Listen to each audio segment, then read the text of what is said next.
So let's dive into DaVinci Resolve to show you how it's done. But before that, let me thank Motion Epic Effects. I saw this effect from his channel. It's a really wonderful channel, so do check him out. He has a lot of tutorials as well. So without wasting your time, let's dive into DaVinci Resolve. So in order to do that, the very first thing that you need to do is come to Effects, and under Effects, just drag and drop this Fusion composition right here, and then come to Fusion. Let me drag this media out here and bring in the text node.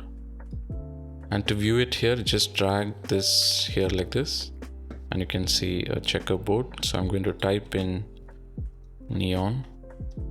And for this neon effect, it's better to change to a font that has rounded edges.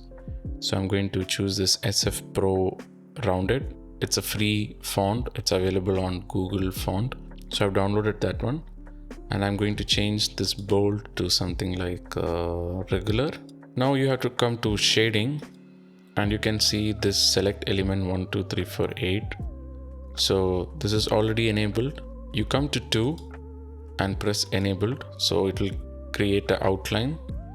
I'm going to increase the thickness to a little bit and change the color. You can choose any color. I'm going to choose like something pink. Okay, now again you come to text. You need to do the glow neon animation. For that, right click here, select follower. Once you select follower, a new tab will come here called modifiers. Come to modifiers, change the order to random but 1 by 1, and I'm going to change the delay value to something like 11. Then come to shading and right click on this opacity, modify width, and select this one. It's called Pertube. I don't know how to pronounce it, but this is the one that you need to be selecting. And once you select that, you can see a small animation that happens. You can increase the strength, and you can increase the wobble to a little bit, and maybe the speed. You can even keyframe it and do the animation as per your liking. But for now, in this tutorial, I'm going to leave it random values. Yeah, this seems fine. Now, the same step you need to apply on the outline also. So for that, come to follower again, select the second tab. So for this also, you need to apply the same set of animation. First you have to enable, and then right click this opacity. But this time you can just connect to Pertube 1 and just press value. So now you can see the whole text just disappears, and there is this nice effect going on. Once you're happy with that, now just select this text node, shift spacebar, soft glow, press add. And if I need to view this, just drag it here, and it's too much, so just let me reduce the gain, increase the glow size to a little bit, and I'm going to copy this node and paste it again. Let's have 2 soft glows and just join it. And to view it, just drag it here, and this time I'm going to increase the glow size to a little more and decrease the gain. So you have this thing going on here. Now once it's off, there is nothing here, so you need to create an off condition also. For that, what I can do is just copy this text and paste it here. Let me view this. It's the same effect going on here. I don't want the animation to happen because it will be an off condition. So just right click, remove follower. So you have a fixed, not animated text. Now I want to change the color. So shift spacebar, color corrector. And to view this, I just drag it here. I'm going to reduce the saturation, and I'm going to reduce the gain, something like that. And then shift spacebar, let's add in shadow, drop shadow, press add. Let me view it here. Increase shadow strength, decrease the blur, drop distance a little bit like this, and now maybe you can increase the blur to a little bit. Okay, and I'm going to create one more shadow, copy and paste it and just join it and view it here. This time I'm going to reduce the shadow strength and increase the blur like this. So once you have this, now you need to merge both of these. So this should be on the background, and on the foreground you need the glowing effect to happen. So I bring in the merge node. So the merge has a yellow and green. So the yellow is background and green is foreground. This particular, the off condition, I'm going to make it the background, and the on condition, I'm going to connect it to the foreground like this. And to view it, just drag and drop. So now you can see this sort of effects happening. Looks cool, right? Perfect. Now you can do a lot of customization for this. One thing I can do is, to bring in a wire to make it more realistic. Let me bring in a background node like so. And to view it, just drag it here. And then I'm going to bring in this polygon and just connect it like this. So to see what's happening, let me do double screen, and I want this node to be on the first one and the background to be on the second one. So now let's select the polygon and just draw a nice wire set like this, like it's hanging.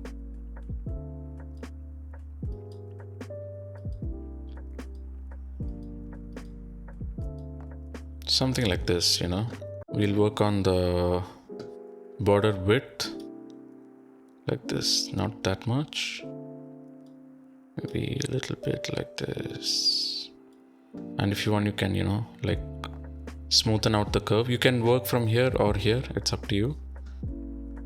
I'm going to just make this a little smooth. Yeah, looks fine for now. Let's work on it further if you're not happy with it. Now let's create a shadow for this particular wire. So select background, shift spacebar, drop shadow, press add, and I want to view it here. Increase the shadow strength, decrease the blur, and once you can adjust it something like this, Okay, once you're happy, just increase the blur, something, yeah, looks cool. Now we need to join all this. So what I'm going to do, I'm going to create one more merge node like so. To know which is background, which is foreground, just imagine the image. You want the wire to hang and should go behind it. So you want this to be in the foreground and the wire to be in the background. So the wire, I'll just drag into the background, and this particular should be the foreground. Now if I view it here, you can see that the wire nicely, it's going behind this. Once you're happy with everything, now the background is still like checkerboard, so you can change that one. I've downloaded a brick wall right here. Let me view it on tab 2. It's like a brick wall. First thing what I'll do is shift spacebar, color corrector, add, and decrease the saturation and decrease the gain. To view it again, just drag and drop it here, something like this. And also I will create vignette, press add, view it here, and you can play around like this, somewhere like this. Now you can see that our project resolution is 1920 by 1080, and this background that I downloaded has a altogether different resolution. To bring into our timeline resolution, just come here to your background, shift spacebar, resize, press add, and automatically see it's converted to our particular resolution. And still, there is checkerboard visible, so you can zoom in. So just shift spacebar, transform, and then just increase the background like so. So now you have the background ready. Now all you have to do is just bring in one more merge node. This time you want this background to be in the background, obviously, and this whole thing should be in the foreground. Now if I view it here and zoom it, you can see everything is almost ready. Now to make it more spicy, you can download these particles right here. The particles should be on the foreground. Again, bring in a merge node and this one to the foreground and all these to the background. Remember, yellow is background and green is foreground. Now let me make it a single window and let us view this one. See, you cannot see anything. So for that, because you need to change the blending mode, so you select this merge, change the apply mode to screen, and reduce the gain a little bit and reduce the blend a little bit.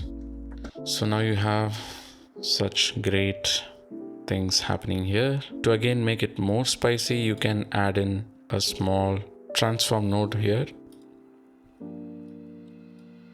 and bring it here, and let's do a keyframing. In the beginning, I want the size to be at 1. Just press the diamond here, go to frame maybe like 60, increase the size to a little bit. So now you have this slow zoom in that's happening. And to make it more smooth, you can bring in the spline, select the transform, press this arrow right here, Control A, press S on your keyboard. So now you have this nice slow zoom in. Now again, you can add in a camera shake. So once the transform is selected, shift spacebar, camera shake. And if I view this one, it's too much. You don't want this much shake. So for that, let me reduce the overall strength all the way to 0.02 something, and also decrease the speed. So now you have a small camera shake that's happening and it zooms in like so. Perfect, right? So if you have any confusion, it's just easy. Each layer does different activities. So this is the main text node that we created. We did the per tube animation, and then we have the same text node copied here, but this is for the off condition. Once it's not lighting up, we have the off condition here. So that is achieved using this color corrector, and we have added in drop shadows. Then once that's done, we merge this together. Then this particular nodes are for the wiring to make it more realistic. And also I've added a drop shadow, and then we are merging this with another merge node. Once all that is done, we have the background. So the background is basically a brick wall, or you can download any of that. And I've applied this resize because this is altogether a different resolution. Then also zoomed in a little bit, and then changed the color and reduced the gain in this color corrector. Added a vignette node. Once that's done, we are merging all this with this in this merge node. Once that is done, we added in this particles that's falling, and we have changed the blending mode in this particular merge node, and we have added a small zoom in all together after this merge node. Then we have added the camera shake. So once everything is done, just join this to the media out, and once you come to the edit page, you have everything ready. Then you can add in the sound effects and sound design to make it more amazing. So I hope you guys learned something from this. So if you guys have any doubts, you can just leave them below in the comments. I'll be happy to answer them. That's pretty much it. For those who don't know, I'm Frenzer. I do travel, tech and filmmaking on this channel. So if you're into that sort of stuff, please consider hitting the subscribe button. Thank you all for watching, and I'll see you all in the next one.